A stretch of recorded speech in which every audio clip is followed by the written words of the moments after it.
Hey there, welcome to the farm. I know I've seen over the last little while a lot of questions about what do dairy cows eat. So I thought, what better thing to do than to show you what our dairy cows eat.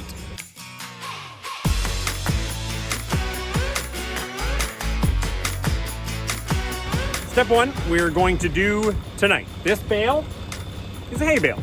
It's ingredient one, and we're gonna drop it in the mixer over there.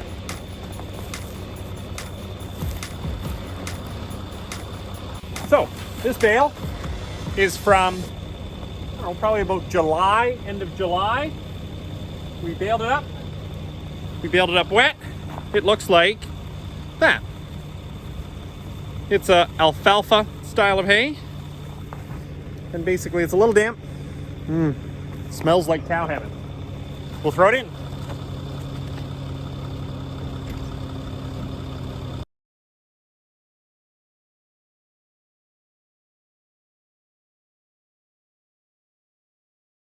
All right, with that in the mixer, I've actually parked everything away in the drive shed because the rest of the ingredients that I'm gonna make for the cows, I actually do at 5 o'clock in the morning.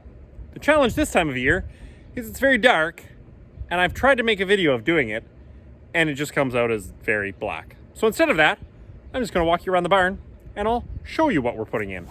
Stop number 2 on our feed mixing expedition, the hay barn, and this enormous pile of hay. What it is, let's get down here, is more hay. The difference between this hay and the hay bale that we put in, that hay bale was what we call baleage, is basically a wet hay. So we baled it wet and then sealed it up so it fermented a little bit, kind of softens it up, makes it a little sweeter. This hay is the dry hay. So we let it dry in the field in the summertime.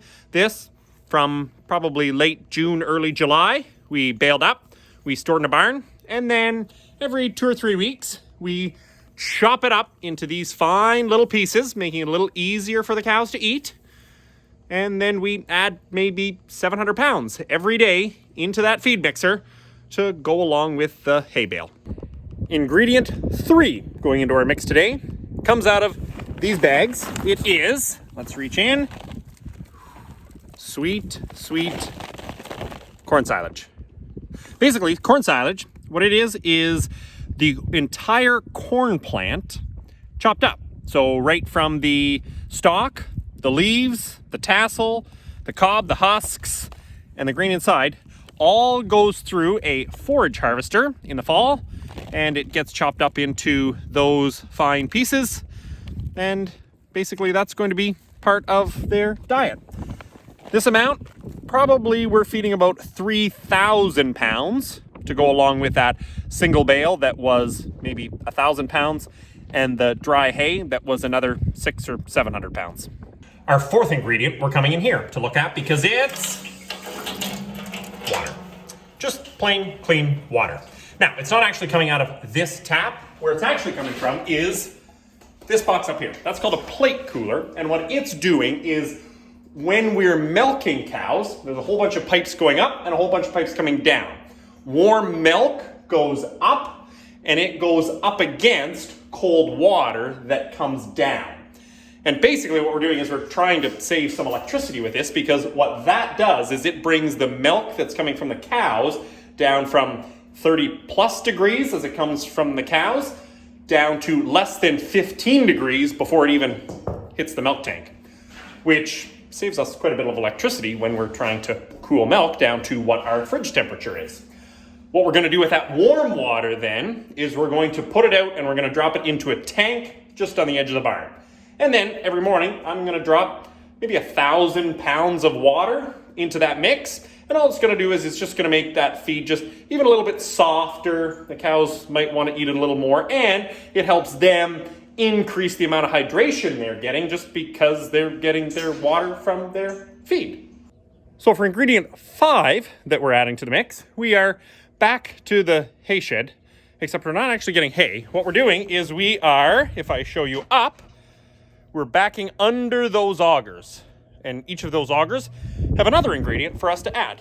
In this case, out of one of the augers is some ground up corn. Kind of like a cornmeal is what it is. Basically, we harvest the corn in November. All of it comes from our farm. And then every week we grind up enough to do us for that week. And then we add, about 400 pounds of this. The sixth and final ingredient coming out of one of those feed augers and going into the mixer is another kind of ground up mixture. Now this is the fancy one, and this is the expensive one. This is the only thing that we actually buy when we're feeding our cows. Because what this is this comes from our dairy nutritionist. So our dairy nutritionist is the one that consults with us on a regular basis about what we should be feeding the cows.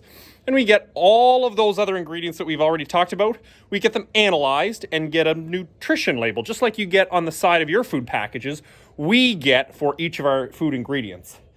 Then what happens is that nutritionist comes along and says, okay, what we're missing is maybe a little bit of protein, maybe a little bit of fiber, maybe a little bit of vitamin A, whatever that may be, depending on the year we've had and the crop we've had. So for this, the bulk of this sometimes is wheat hulls, which it is right now. Sometimes it might be soybean meal, which is a byproduct of soybean oil that we as humans use. Sometimes it might be dried distiller's grain, which is a byproduct from ethanol production. Basically, different ingredients that after we as humans get what we want out of certain crops, then we feed the rest to livestock. And on top of that, we might add a little bit of vitamin A, a little bit of calcium, a little bit of certain vitamins and minerals, just to make sure that the cows in the barn, when we finish up making this, are getting exactly the nutrition that they need. And that's what we feed the cows. Now, the big question I know that everybody has had over the last little while is, what about palm fat? This time of year, we don't feed palm fat. Sometimes, though, we do. Sometimes we have. Usually, that would be for a few weeks in the summertime. Because after all, in the summertime for cows, they really actually don't like the heat. In fact, they actually hate the heat. They much prefer weather like this, when we're at -5 here in Ontario, to the 25 or even worse, 35 degrees that we get in the summertime.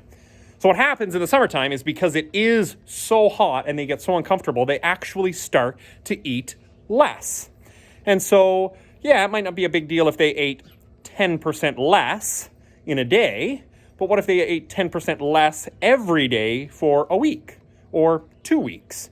Or maybe even more. Well, that's not actually what we want. So we need to rebalance that ration. And what we've found is with palm fat, sometimes we add it if we need to boost the energy to make sure that the cows stay healthy and comfortable and are better able to cool themselves through those hot summer days. So have we fed it before? Yes. Usually it's for a few weeks in the summertime. And then once those cool August nights start rolling around, then we take it out and we're back to everything that I've just showed you today. And so then we're back in the barn and we get a nice mixture of all that hay, that bit of grain, all that corn silage, all gets mixed up into this. And then the cows can eat it if they want. I don't know if they're real big on actually eating out of my hand. Usually they'll happily eat out of the manger.